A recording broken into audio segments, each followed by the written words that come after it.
Welcome, everybody, to Morning Dump, the podcast that I only do on weekends in the mornings on either Saturday or Sunday, whenever I choose. And it's all about the news from the week, and we dump it on you. I know, it's a funny name, Morning Dump. But right now, we are streaming live in 3 places, and I'm totally stoked about that. We are streaming live on Facebook, we are streaming live on YouTube, and we are streaming live on Rumble. So stoked about this. I've been getting really into podcasting more ever since I got more equipment. It's always been a big passion of mine, and now that I have everything together, the StreamYard subscription, the equipment, and the means and time to do it in, that's the big one, especially when it comes to planning things. And the really good thing about these types of podcasts is I do them off the cuff. No planning whatsoever. We just go, we talk, we rant. The more structured shows are coming down the road as I work on the outlines. So, because I got the Reynolds report, just the Reynolds report that I do. I have another version called Just Scrolling, where I'm just scrolling. But I really like these off the cuff podcasts. But there's a lot to talk about this week. Especially today, there is a primary going on in South Carolina for the Republicans. Trump's going to win. But why are people talking about it? Well, Nikki Haley, she's still in the race. So it's Nikki Haley versus Trump, basically. And the thing that's so important about South Carolina was Nikki Haley used to be the governor there. So if she loses it, it's really not going to look good. Traditionally, when presidential candidates lose their home state, that's pretty much a political death blow. So, all right, let's start with our screen share. We're gonna share the Twitters. I call it Twitter because I'm sorry, I'm not used to X. It's not going to be X to me. It will always be Twitter. Sorry, Elon Musk. They did the branding right the first time. But I do like just only having to type x.com in to get to Twitter. That's kind of convenient. So maybe keep that. Maybe go back to calling it Twitter. But yeah, we have a whole bunch of great stuff to talk about, starting with the primary. Let's see how things are trending. So if we just look South Carolina,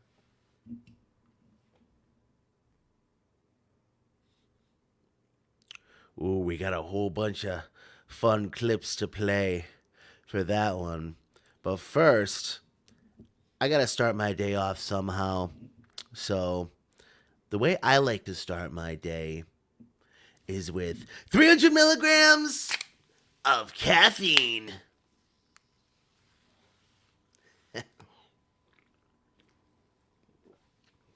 This really gets me going in the morning. And no,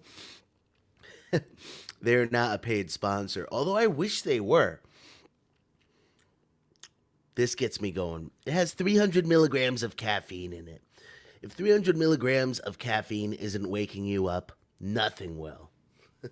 It's got 300 milligrams of caffeine. It's got the B vitamins. So this is my go-to for starting the day.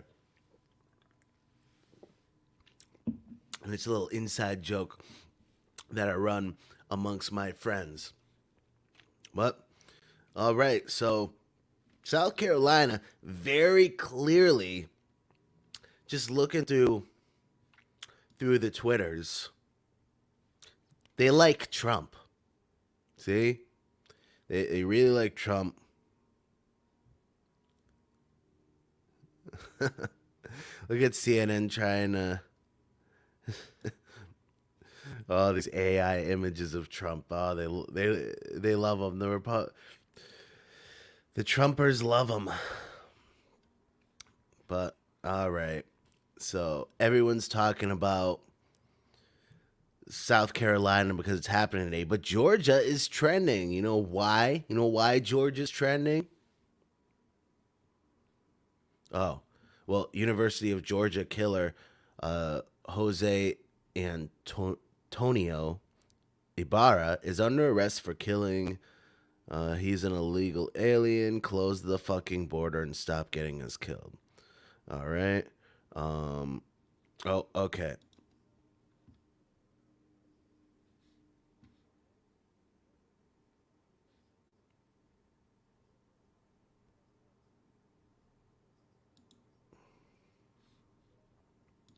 Okay. That's bad. Immigration is becoming more and more of a hot issue. And as these stories pop up, which they will, unfortunately, it's going to keep being an even more hot button issue. This poor girl had her life cut short because this guy was allowed to get across the border. That's the truth. All right. And I'm sure this guy wasn't an angel from wherever he came from. I'm not even sure exactly where he came from. But that's the problem with these people who come from other countries and they cross the border. We don't know who they are.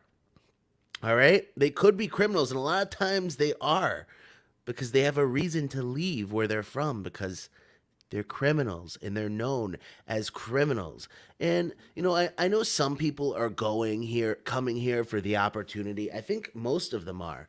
They're economic migrants. They're not refugees for the most part. They're coming here for opportunities. And who's bringing them over? The cartel. And that's another problem. We are feeding the cartel with our awful border policies. If we have a strong border, if we really try to repel people instead of encouraging them to come in, then that will hurt the cartels. That will actually help Mexico a little bit whenever they decide to try to get a hang of their crime. El Salvador did. El Salvador's president made a great speech at CPAC yesterday. Let's talk. Let's see if we can pull up that. If we just put El Salvador president. Okay, so this is a quick little clip that he was playing. A lot of people were getting stoked over this guy the other day.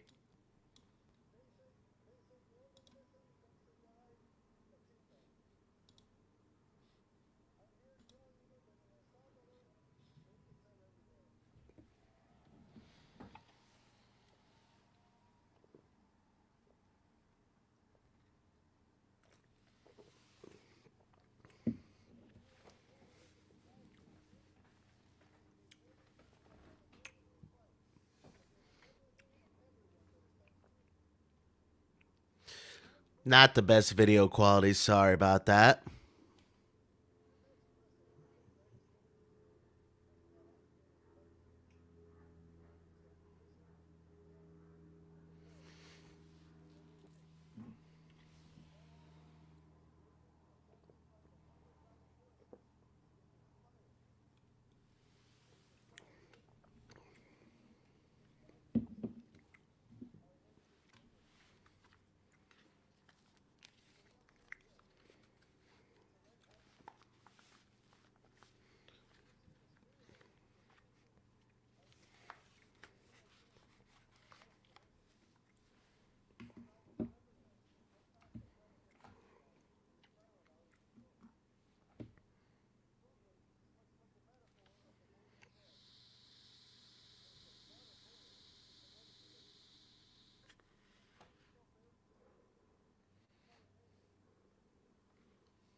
Ma'am. So a lot of people liked him. Now, why do people like him? I think I can pull up a clip about why people like this guy. But first,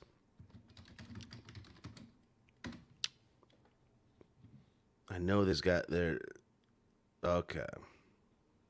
Yeah, this is the clip.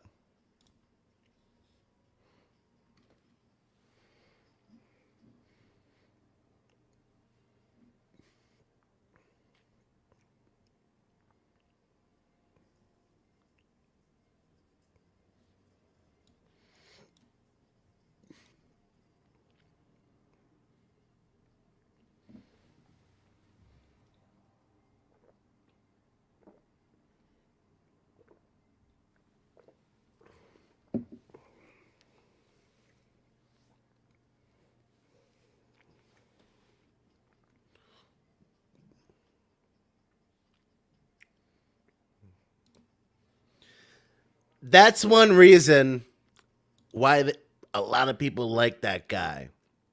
All right. Another. Here's another picture right here. A prison in El Salvador, a country once known for having the world's highest murder rate, now has the world's highest incarceration rate. Now, I'm not saying we should go hard with the prisons as hard as them, but we should definitely fight crime. And if we are going to attack crime, that will the consequences of that will be more people in prison. And I'm all for giving people second chances, rehabilitation, but things are just getting out of hand. They're letting people out and they're committing horrible crimes. How often do you hear a story about someone getting killed or abducted or whatever, and it was by someone they let out of prison just a little bit too early? So some of those parole boards are a little bit too lax, but take a look. This person says, looks like it worked. El Salvador homicides. Wow. So in just 3 years, it went from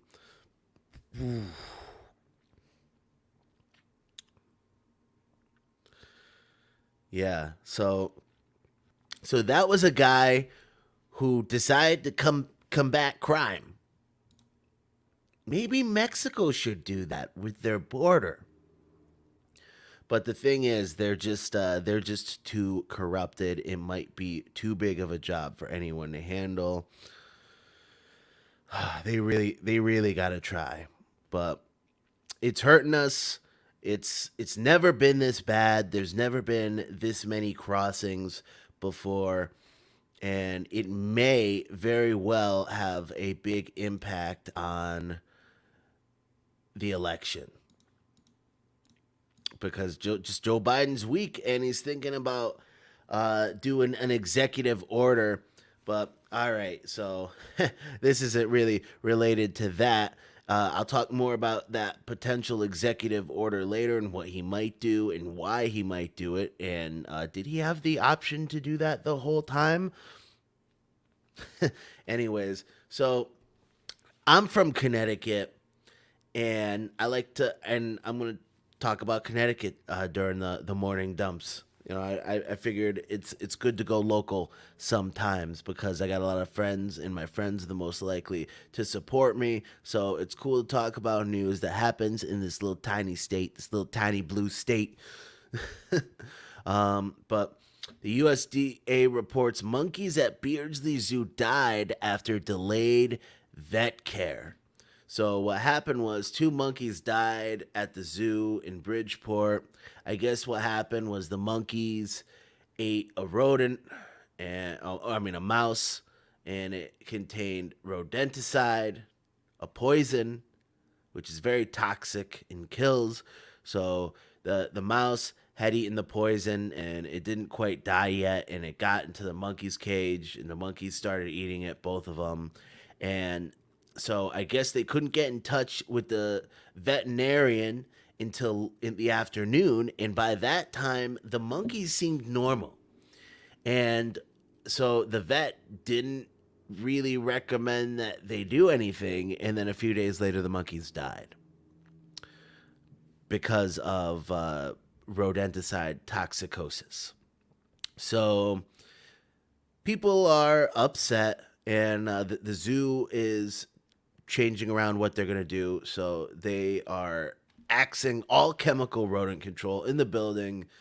So I don't know what that's going to mean for them in their rainforest building, because that's where a lot of the rodent population was. I guess when you have a bunch of animals living around, it only makes sense that there's going to be some mice. But when you have a zoo, you obviously can't have mice running around everywhere, so they need to take care of that. I'm wondering how they're going to take care of that naturally, because I've had to take care of mice before at my own place in my apartment. Sometimes I'd see one pop up because this is an old place, And that was one of my concerns when I first came into here.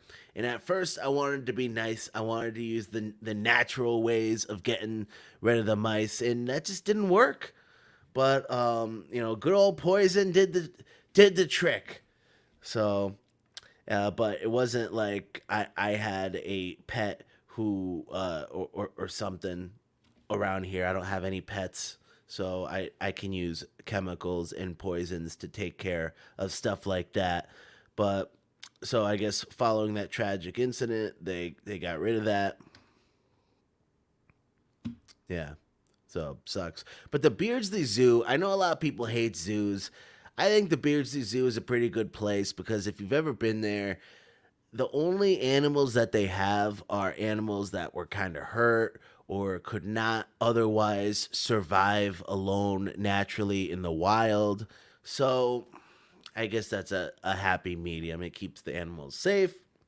They get to live full lives. They seem happy when I go there, but I guess I can't read their animal minds. But all right, what else? Oh, we're gonna talk about the woke AI.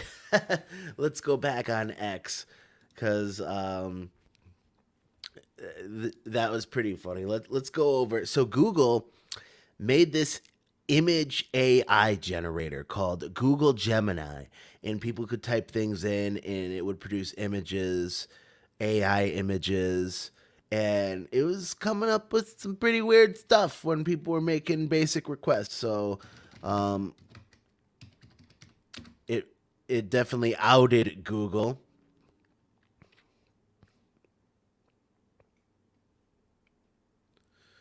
All right. Um, oh, you know what? Who the Daily Wire had a good guy. I want to talk about Fred. What's his name? Daily Wire. Fred. Google AI. Okay. Okay. So this was Ben Shapiro's article. Google AI caught red-handed with woke agenda.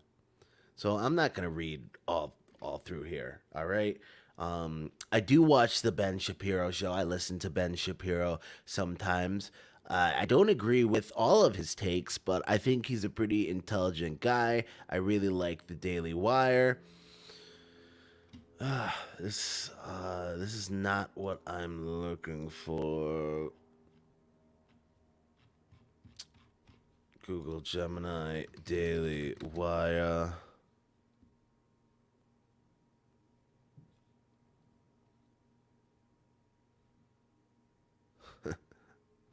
So basically, the AI is racist against white people. It didn't want to show the white people. So all right,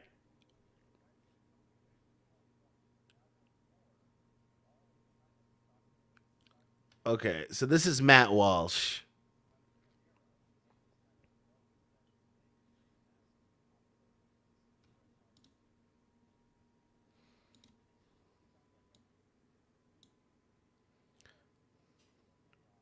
Okay, come on. Let's skip to the pictures.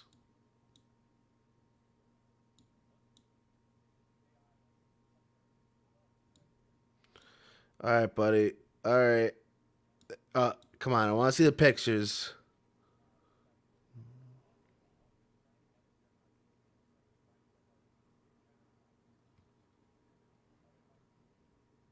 Frank, not Fred.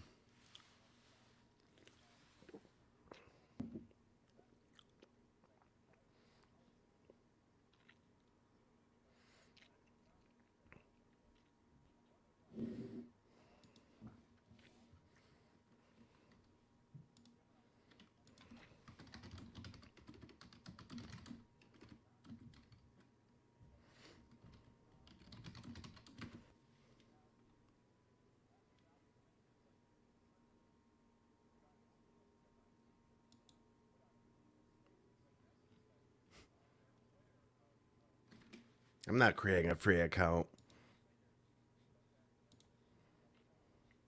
Whoa, whoa, wait, wait, wait, Whoa. Whoa. So they Google Gemini was doing everything in its power to not generate white people. Wow.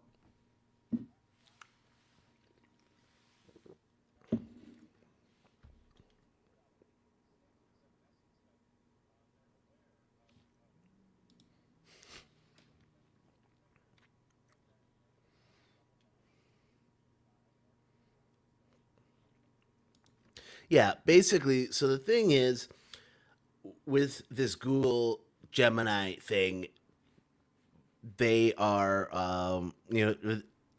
they're enforcing their weird diversity takes through their AI. So this is something that we should keep in mind: the political views, the company policies, and everything. It all gets compartmentalized into the finished product. All right.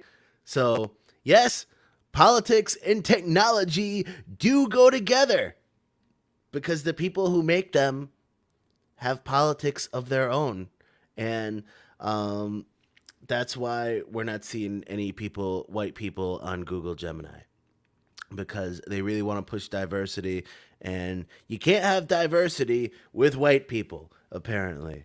Even though I think diversity is all about having all sorts of different kind of people together and working together and playing off each other's strengths to or something.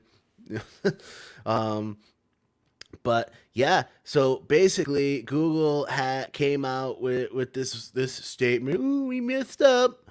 Let's see, Google's statement on the Google Gemini. Ah, Google Communications. We're working to improve these kinds of depictions immediately. Gemini's AI image generation does generally a wide range of people, except white people. And that's generally a good thing because people around the world use it, but it's missing the mark here. Well, there are a lot of people around the world who are white, so maybe you should include some white people. All right? We want to see people of all colors on your weird AI image generator. But again, take a look at this tweet by this guy. He's I guess he plays an important role. I forget his exact role with Google Gemini. White privilege is fucking real. Don't be an asshole and act guilty about it. Do your part in recognizing bias at all levels of egregious. So, yeah, so this guy takes that mindset and he puts it into the AI. And that is why people are so concerned about AI. Not only that it will eliminate jobs, which it absolutely will, it the people who create it are going to use it to push their agendas. Because this this this AI generator, when prompted with certain things, would refuse to answer the question, and it'd be like, ask a historian, which is quite odd. So, oh, that guy's taking a lot of heat. Jack Krozik, whatever the hell his name is. But yeah, that's one thing to always keep in mind. The people who are in tech, for the most part, are big giant libs. It's true. I wonder why Vivek and Ben Carson are trending. I do know that they are on the short list for Trump's vice presidential pick. Although Trump already picked whoever it's going to be. And I assume the person who it's going to be knows and has accepted already. But it's a big mystery. Who knows when he'll announce it? I think he should announce it on Super Tuesday. Okay. All right. Yeah. So all of it. Who wants to see Ben Carson as VP? Yeah. So that's what this is. That's why Ben Carson, and let's see what why Vivek is as well. Mm, oh,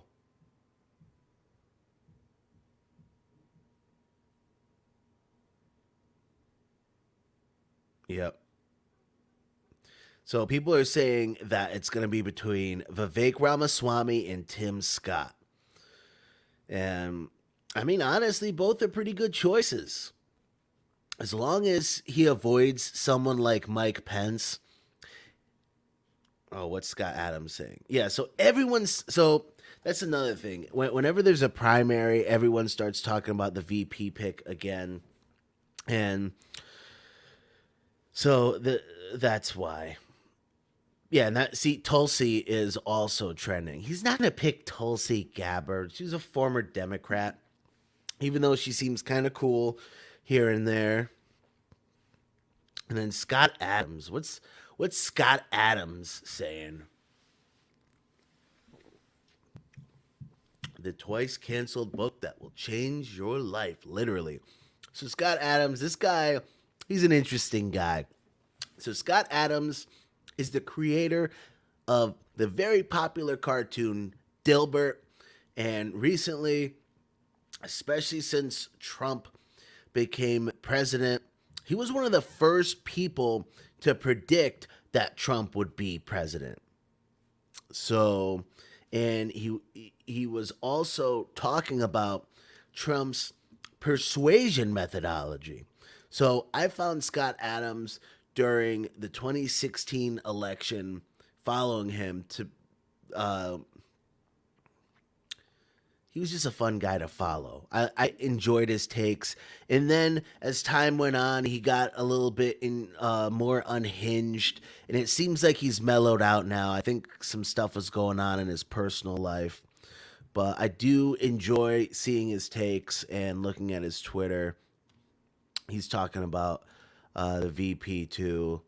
For Trump, follow the energy is predictive because he understands the show. Energy predicts Vivek. I'd mention other potential picks, but snore. Yeah, Vivek's pretty cool, but I just don't think it will be him. But you know what? If it was him, I'd be cool with it. I'd be cool with it. Okay, he's taking some questions. Let's play this. I,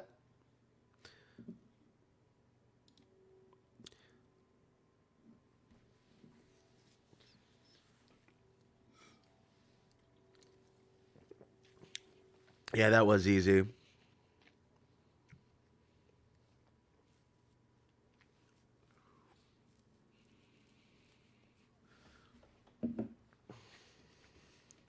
See, he's really good on his feet. That's the thing for the most part.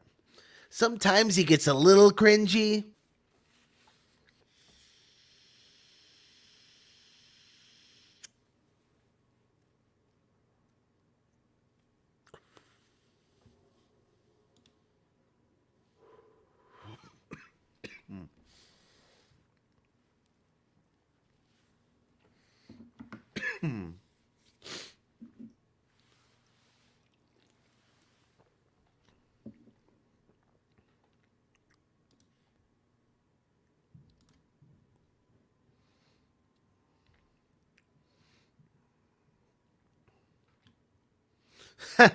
Damn.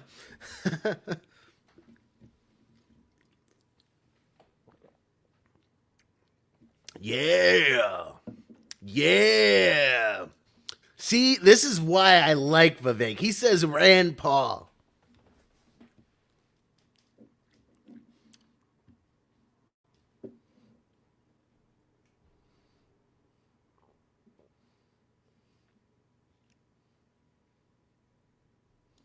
Yeah, you know what? That's a great take, and that's why a lot of people like Vivek. It's not Vivek, it's Vivek. You just gotta say it a couple of times, and then it's easy. I know I was saying Vivek for a long time, but I guess you gotta think that it rhymes with cake, Vivek. So Who's it gonna be? Who's it gonna be? Who's the VP? South Carolina trending.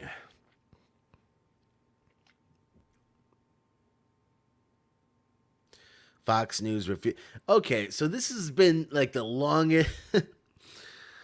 Fox News refuses to show how many people support Trump in South Carolina, so you know what to do, folks. All right, I don't think they're always like that.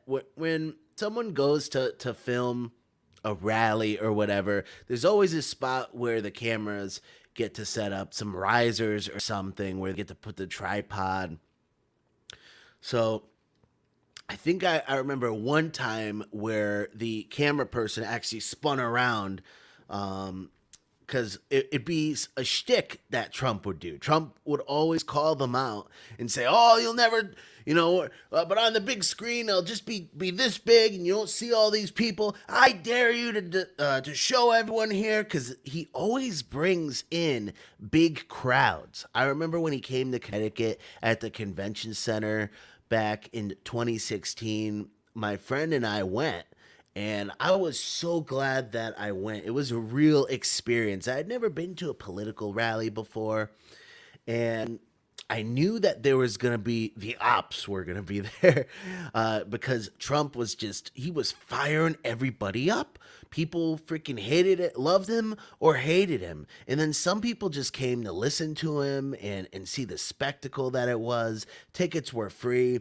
I remember anybody could get them. So I remember there being some protesters there in the crowd. But as they would try to start stuff or disrupt stuff, the security would be taking them out because it is technically like a private event, so they had the right to do that, which all of those events should be, so they could control it. But it was a great experience, and I remember going there, and I remember all the people I met, and it was nothing like what the media was saying when it comes to. So they were trying to stereotype Trump supporters, and think about this now. Going into to the race, Trump supporters aren't the people that the media want you to think that they are. They come from all different backgrounds. There are people who are just fed up with how things are currently running now. Things are not great, despite what Joe Biden would like you to believe. Things are not great. People are feeling the burn when it comes to going to the grocery store, getting basic essentials. The price of everything is going up, up, up, and Biden is losing his mind. Because remember, everyone, Joe Biden is rapidly deteriorating. Let's see what we got this week for Joe Biden.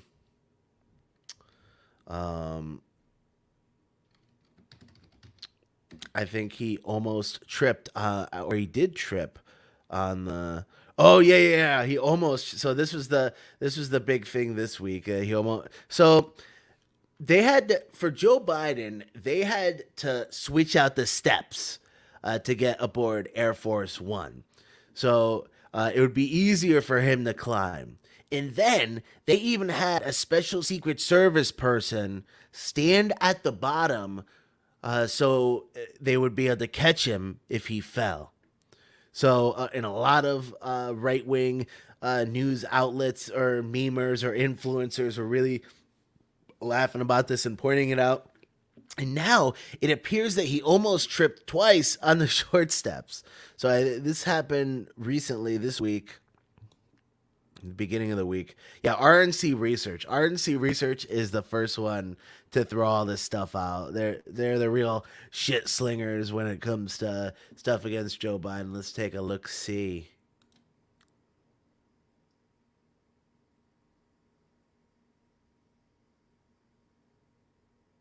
Oh,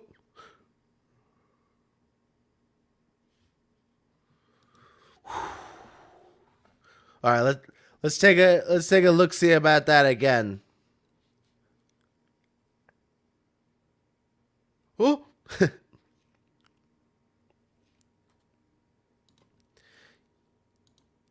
Yeah, that is someone that you have to worry about. And just a reminder that Joe Biden is rapidly deteriorating.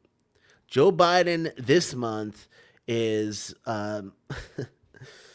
is a very different person than Joe Biden from next month.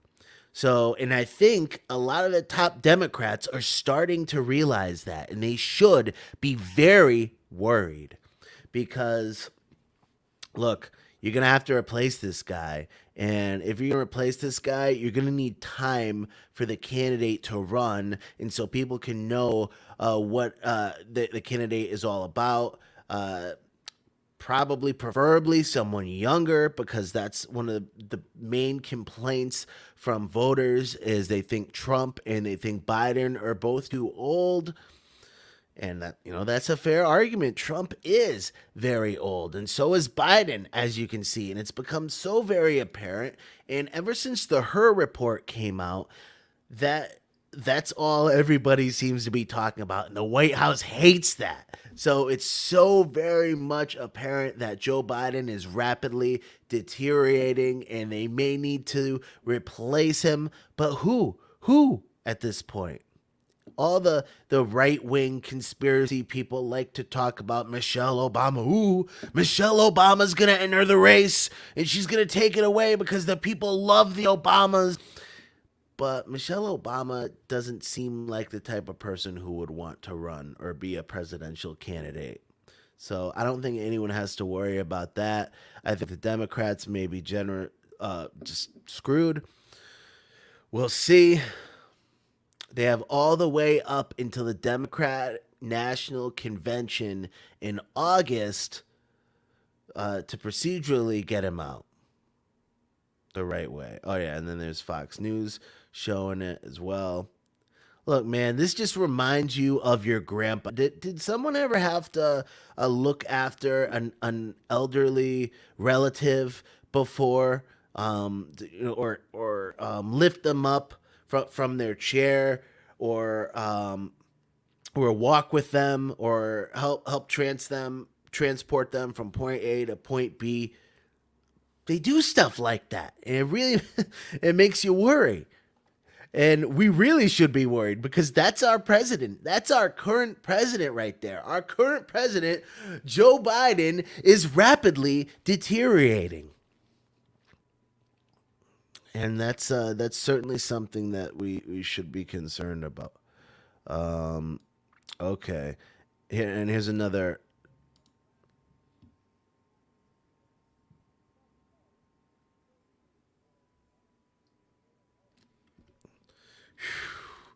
Man, those little slip up. People misspeak all the time, and usually it's because they got a lot on their mind. And usually when they misspeak, it's something that almost logically sort of makes sense, but this guy's had it. And let me tell you, the Joe Biden of today, the Joe Biden that you're looking at right now, that's the sharpest he's going to be. He's not going to be like that in a couple of months. And I think that when it becomes very apparent um, that they're eventually going to have to debate, I think Joe Biden is going to refuse to debate Donald Trump.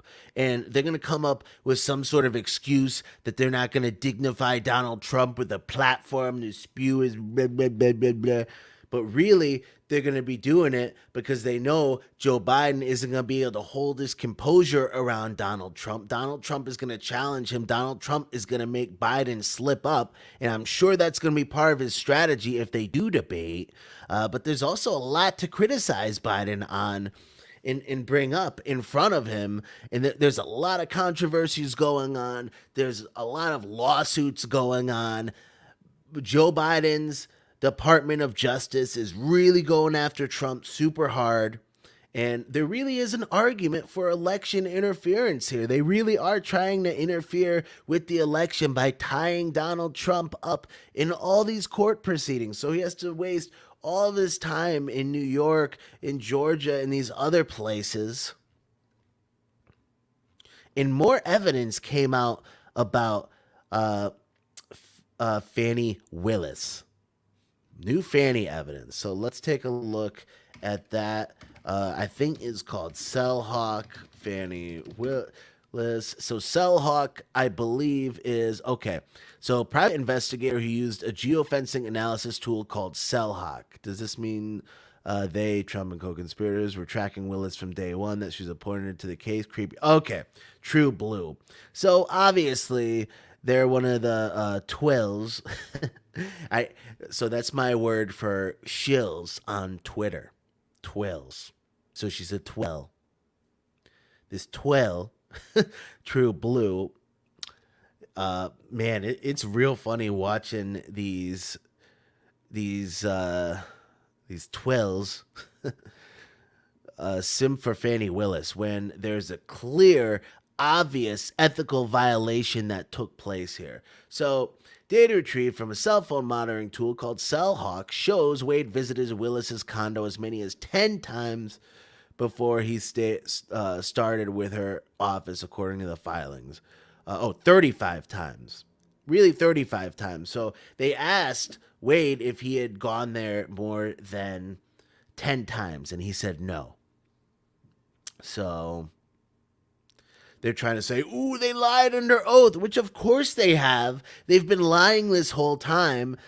As you know, if you've been following this case, one of Fannie's old friends, Fannie and Wade's old friends that they used to be friends with, said that they saw them doing public displays of affection back in 2019. That's way before she hired him for this. So there's definitely a clear ethical violation going on here. And what's really funny was when Fannie Willis was running her election, she talked about how she specifically wouldn't do just this. So yeah, basically the new evidence that they're trying to put in is that they had a private investigator and he used Cellhawk, and they were able to determine from the Cellhawk data that Fannie Willis and Wade were lying in court. So they were trying to submit that. They're fighting against that. But Cellhawk is considered by law enforcement to be the gold standard in cell phone records analytics. So it would be kind of weird if they didn't. More than 2,000 voice calls and just under 12 were exchanged over the 11-month period in 2021. So this is bad. If they had spoke or had a romantic type of relationship before he was hired, that's it. This judge better take her off the case. And there are some concerns about that judge. I think his name is McAfee, Judge McAfee. Now, the concern is he donated to her campaign. So there may be a very clear bias, but when I was listening to the guy, he did seem like he was being very fair in court. And he even kind of scolded Fannie a few times. So yeah, the Cellhawk data. That's going to be the new stuff. I don't know when the next time they're arguing is. But this case, man, she was really proud of herself. She's trying to get Trump and, what was it, 18 or 19 other associates in this crazy RICO case together. She wanted to try them all together like freaking Harvey Dent in The Dark Knight. But nope, she's probably going to be embarrassing herself, and she's actually up for re-election this year. So even if she stays on this case, even if she gets exactly what she wants, she's going to have a problem getting reelected for sure because of these very clear ethical violations. Yeah. All right, so let's take a look at RNC Research. They have a lot of funny things exposing the lies, hypocrisy, and fair far-left policies of Joe Biden and Democratic policy. Here are 5 statements that show exactly why the special counsel noted Biden's diminished mental fitness. All right. We're not going to air this all.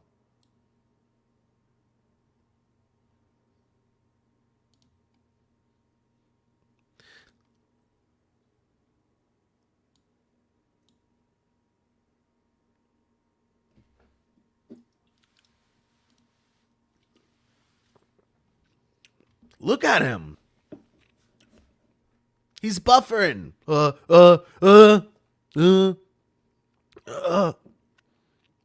He's foggy all the time.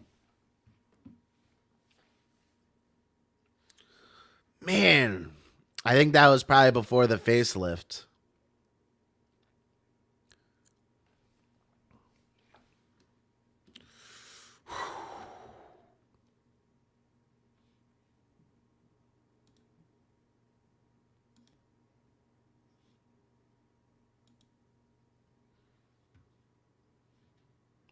Oh, I won't go on the.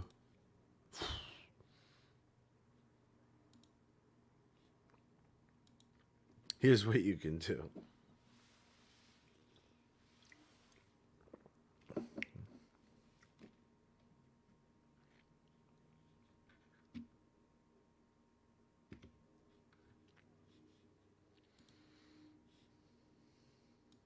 All right. After 1 minute and 20 seconds of that, I think you get the point.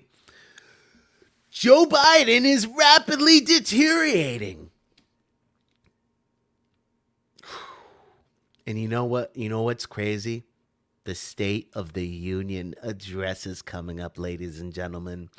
That guy is going to have to get up on the world stage. And you know what? It should be very easy for him because they're working on this speech right now. All he's going to have to do is get up there and read. But he's going to do that.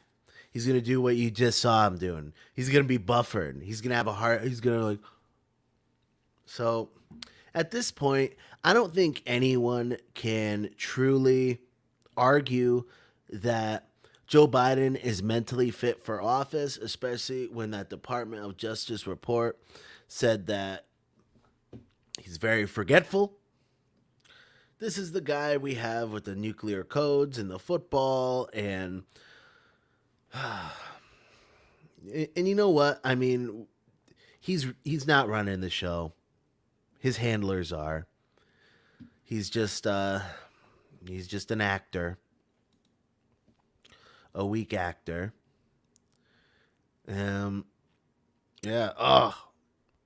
she is awful. They call it cringe John Pierre. I can't wait until that lady's gone. She is the biggest liar. And you know what? I get it. That's sort of her job is to lie for the Biden administration, but she doesn't do it well. She just refuses to ask questions. Oh, wait, let's see what the libs are saying. What's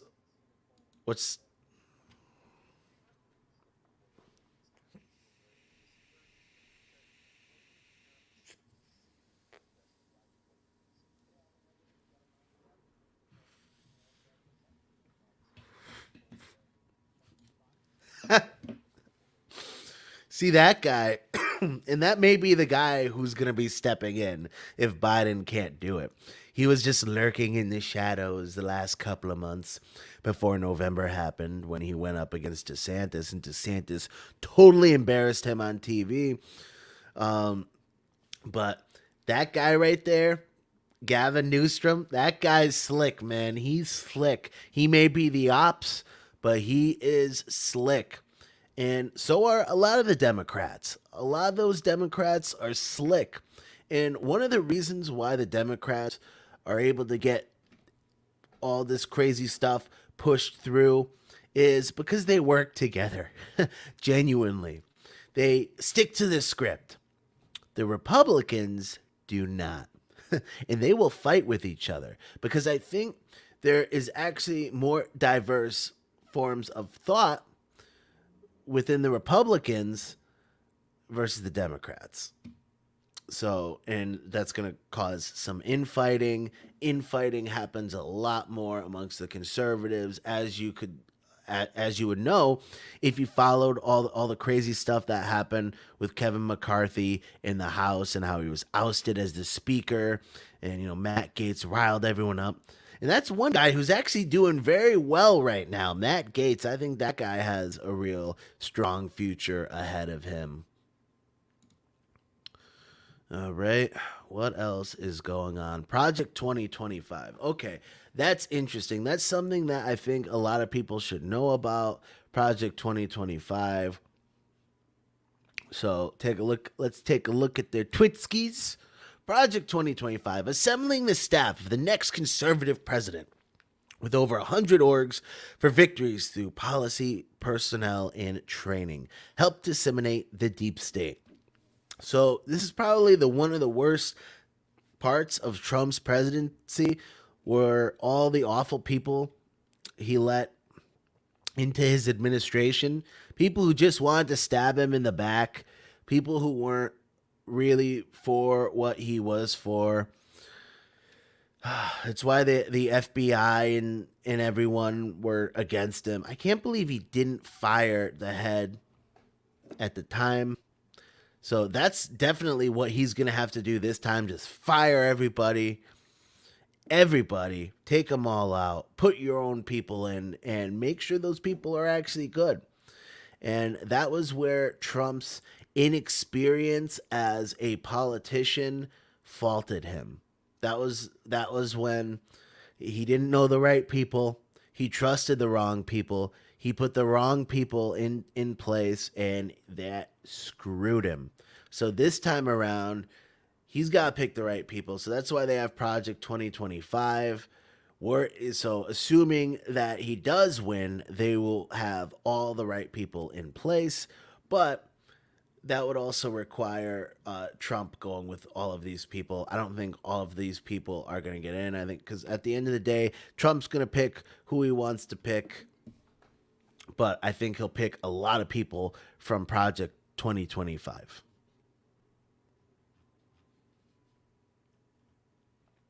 Groupies of Putin. what's what's this all about?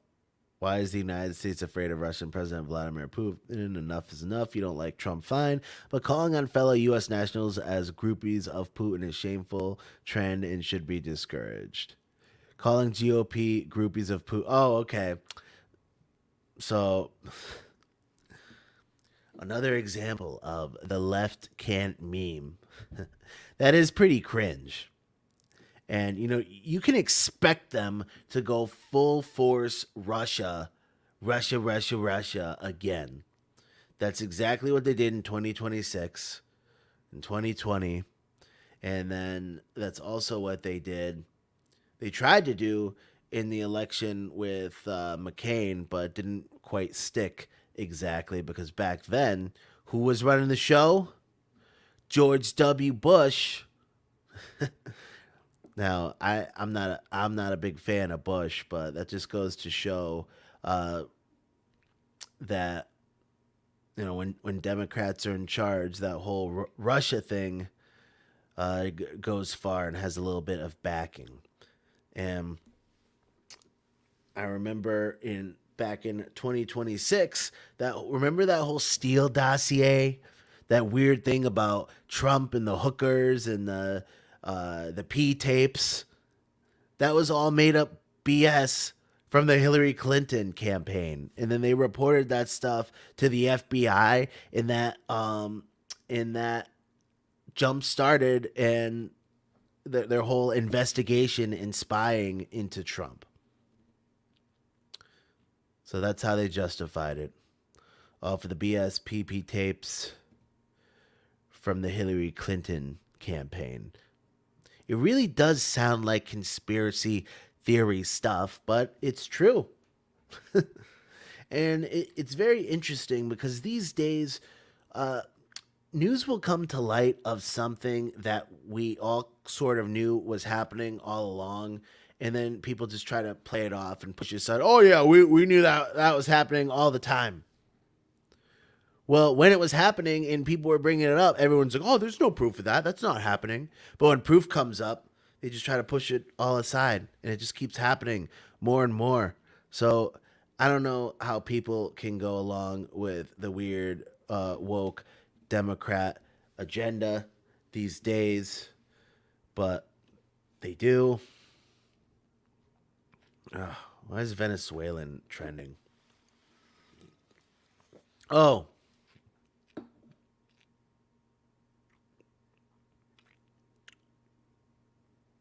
Oh, okay. So I think this guy, yeah, so he's from Venezuela. So I brought this guy up earlier. He's from Venezuela. And that's one thing that a lot of people need to take in mind, that a lot of these people who are coming from the border, they aren't all Mexicans. They're people from other countries, and they're from people from China too. I remember watching videos. There are people from Egypt. There's people from all over the world coming in through that border. And again, we know nothing of their background. This guy never should have been let in. It's disgusting. All right, so I guess that's one reason why Venezuelan was trending. That's what's happening.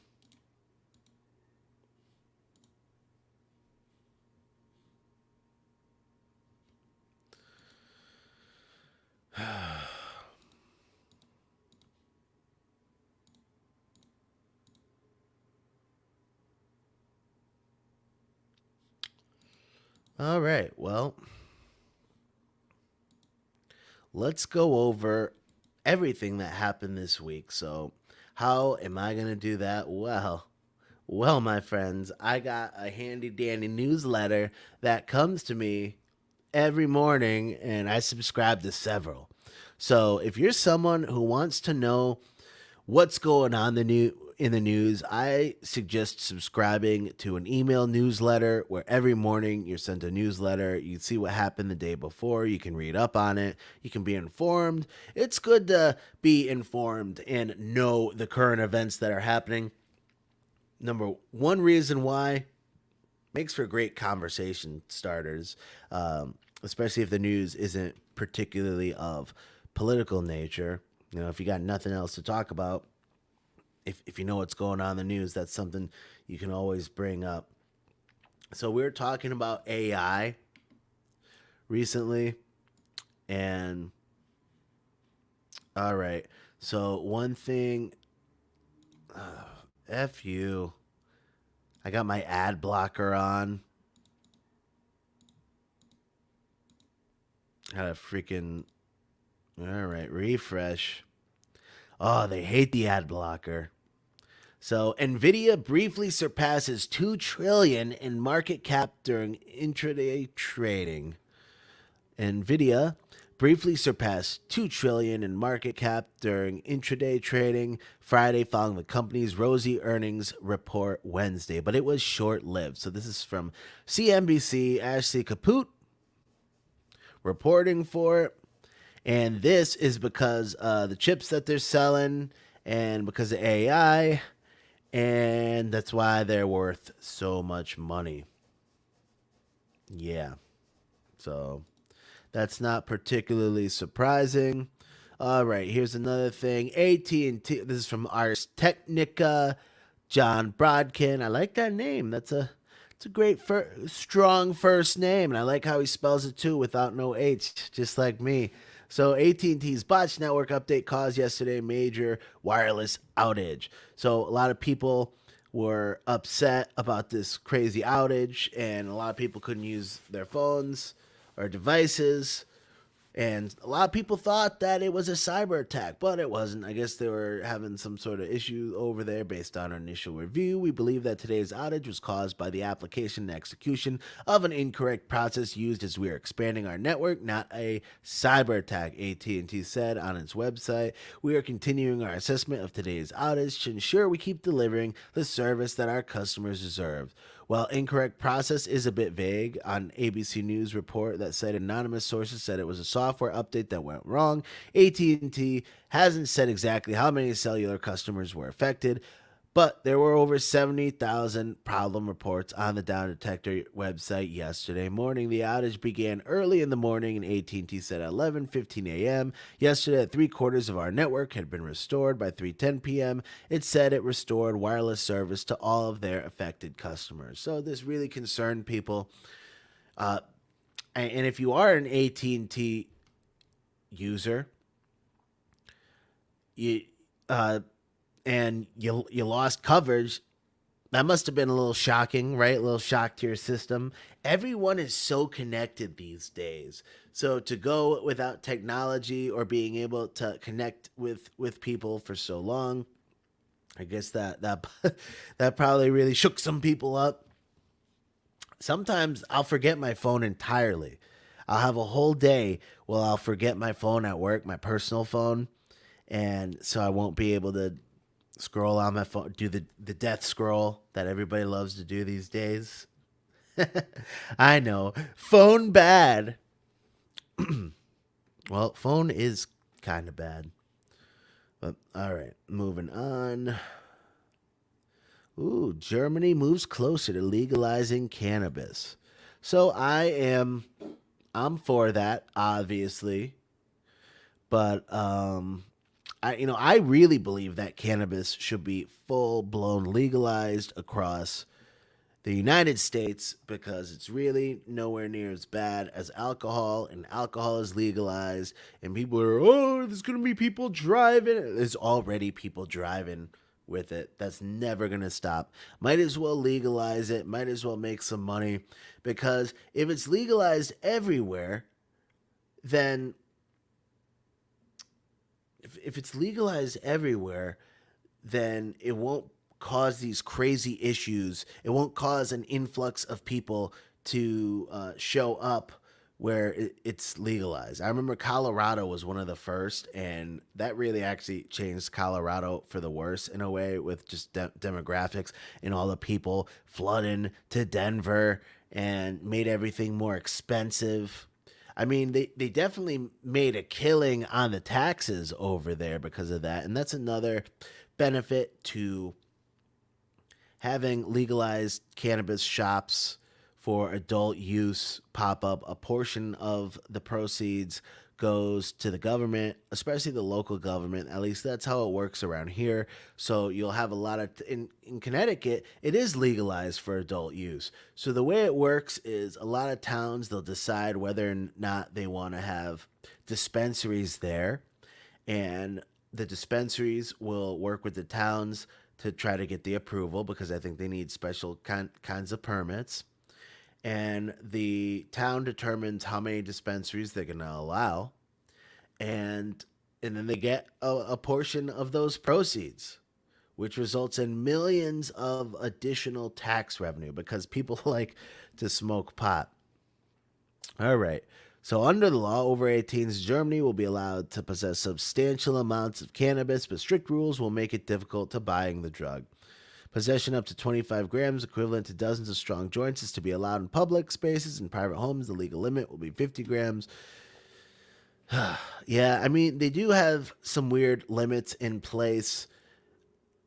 I know that in Connecticut, they only allow four growers. There's only four growers. I think that's insane. I think they should allow for more growers because so the dispensaries are opening up, and consequentially, because there's only four growers, a lot of the dispensaries run out of flower and they can't keep selling for the day, which is really weird and it's bad for their business.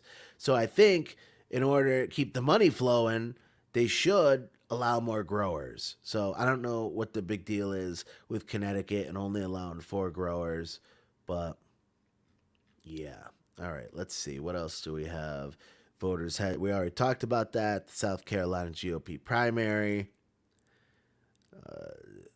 Oh, 500 sanctions against Russia. More sanctions. Is this really going to make that much of a difference against Russia? I know they always get pissed off. F you, you. You know what? I don't like USA Today, anyways. That's news for dummies right there, as I like to say. All right, let's look at. Oh, the moon landing. I want to talk about that. So the Odysseus spacecraft hit the lunar surface a couple of days ago. It became the first private mission to land on the moon while remaining operational. So I guess many people have tried in the private sector to reach the moon, and because of limited resources or whatever, it always went wrong until recently. All right. So I guess it's going to be another human visit to the moon in 2026. All right.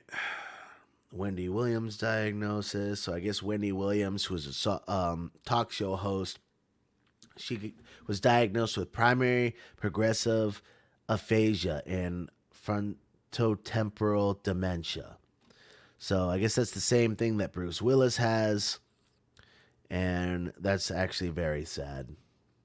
And honestly, I think the same thing has happened to Joe Biden, except things are starting to speed up, especially with him. As we mentioned previously in the podcast, let's see. Yale becomes second Ivy League university to reverse pandemic era test optional policy. Will require submission of standardized test scores for admission. Okay. So they came up with that policy. Was it really because of the pandemic, though? I know a lot of places, the correction between SAT and ACT results and future student success is complicated, surrounded by conflicting research and points of view among school administrators and education advocates. So, yeah, so I guess they basically took the SAT scores out when determining who can get into the university. So now they're bringing it back. A lot of places are bringing it back. All right, what else do we got here?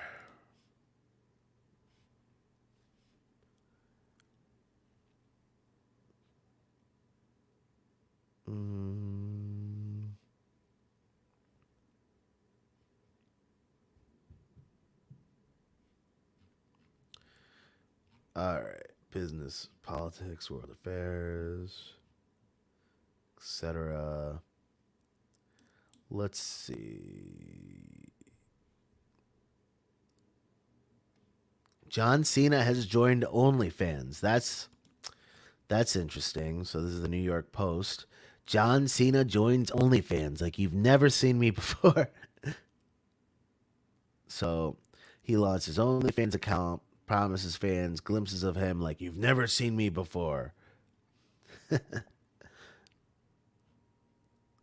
Interesting. So, but honestly, I think that was the original intention with OnlyFans, not just not just the naked pictures. So here's the article right here from the New York Post. Oh, look at John Cena. That guy's looking good.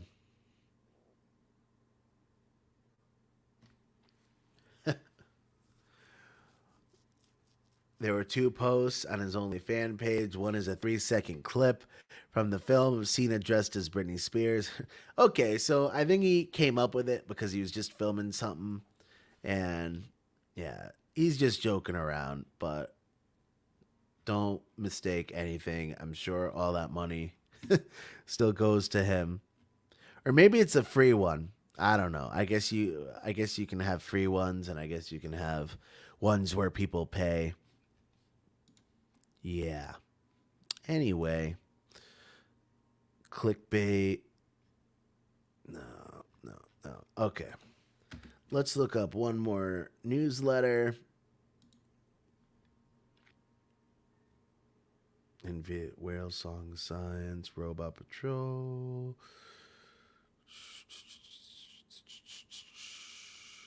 Jury selection begins in that whole Alec Baldwin case. So that's going to be, we're going to hear about that soon in the news. BuzzFeed sells Complex to e-commerce platform network. Over $100 million deal. And they're going to lay off 16% of the remaining workforce. Yeah, sucks to work for BuzzFeed right now. I wouldn't want to work there. They just keep laying people off over there at that BuzzFeed. I remember at one point, BuzzFeed was a big deal. Elway trending in the U.S. Elway. Elway. Oh, okay. It's because of this. Who do you think is the best? Aaron Rodgers or John Elway? That's not a bad comparison.